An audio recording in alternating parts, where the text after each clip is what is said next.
Hello students. So today again I am here with another topic on engineering graphics, that is conic section.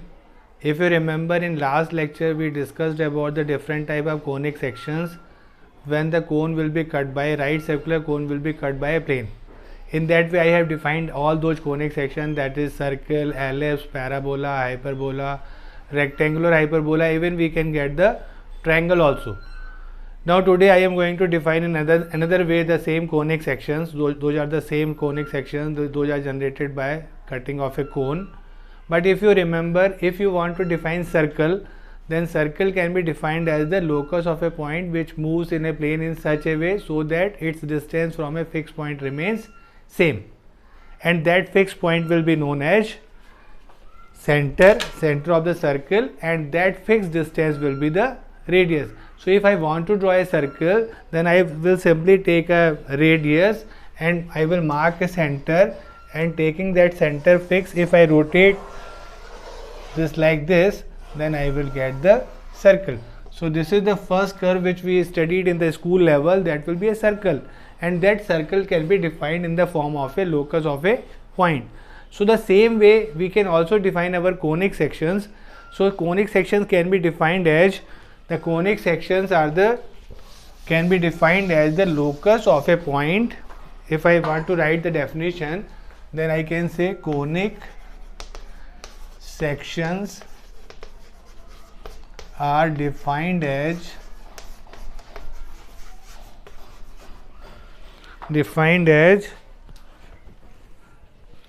the locus of a point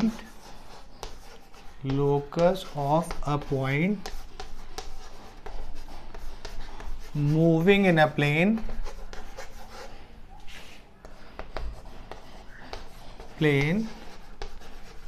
in such a way so that the ratio of its distance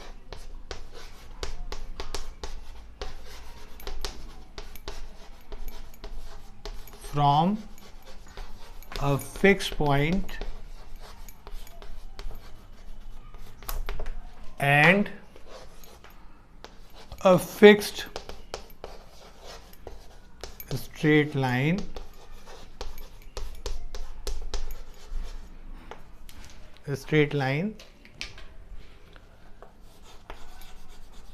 remains same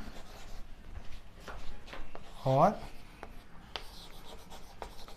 constant.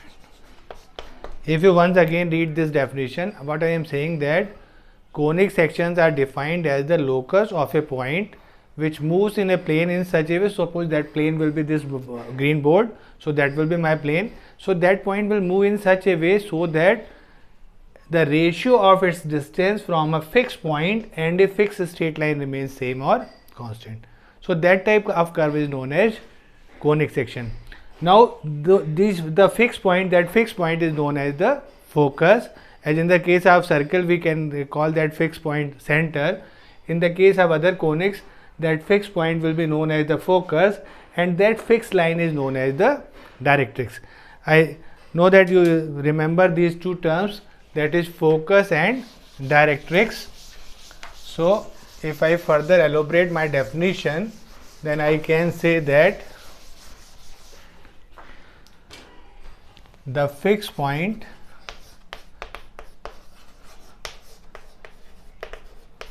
is known as focus, and that fixed line is known as directrix. And the ratio, that is the distance of the moving point from the focus upon the distance of the same point from the directrix, that is known as eccentricity, and that fixed ratio is known as eccentricity, denoted by small e. So the formula will be the eccentricity small e will be equals to distance of moving point from focus upon the distance of the same point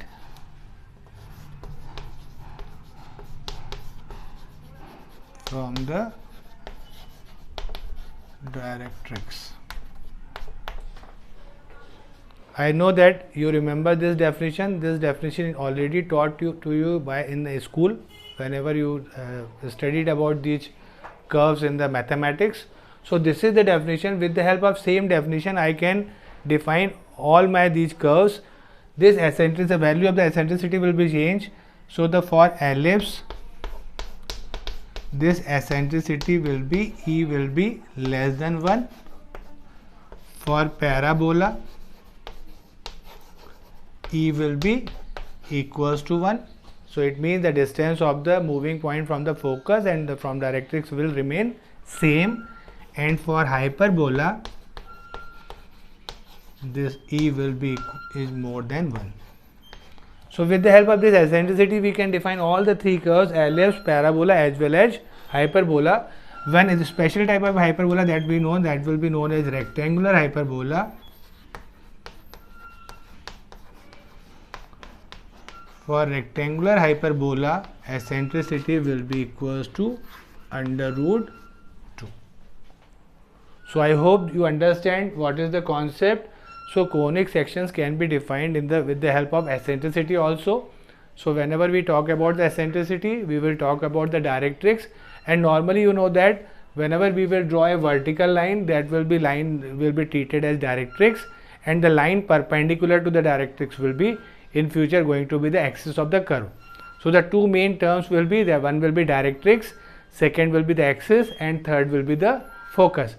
So further in next class, we are going to study about different methods for construction of these curves, that is ellipse, parabola and hyperbola. So first method I am going to use will be that is known as, people will call that eccentricity and directrix and eccentricity method, or we can also call that general method. Why we call that general method? Because with the help of same method we can draw ellipse, parabola as well as hyperbola. So in next class I am going to take that method that will be known as eccentricity directrix method, or you can also call that general method for construction of ellipse as well as parabola as well as hyperbola. Okay, so thank you very much. I hope you understand the concept. In next class we will solve the problem using this method, eccentricity for ellipse. In next we will draw parabola, and in the next we will draw hyperbola. Thank you.